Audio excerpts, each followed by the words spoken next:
జరిగింది. కానీ దాన్ని డిఫర్ చేసింది మంత్రిమండలి. ఎందుకంటే ముఖ్యంగా కారణం ఏంటంటే ఈ వాలంటీర్ వ్యవస్థని, సచివాలయ వ్యవస్థని, గవర్నమెంట్ డిపార్ట్మెంట్స్ని ఇంటిగ్రేట్ చేస్తూ ఒక సమగ్రమైన రిపోర్టు ఇవ్వమని చెప్పేసి మంత్రిమండలి చెప్పడం జరిగింది. ముఖ్యమంత్రి గారు ఆదేశించడం జరిగింది.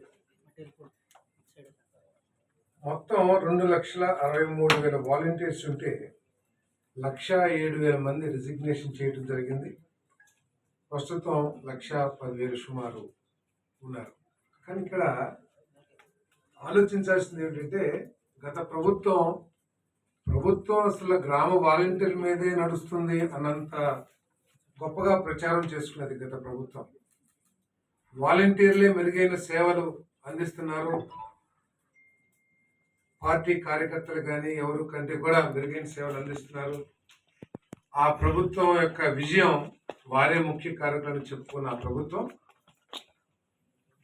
15 ఆగస్టు 2023 తర్వాత వారి సర్వీసెస్ ని పొడిగించుకోకుండా ఎందుకు మోసం చేసిందో కూడా అర్థం కాని పరిస్థితి.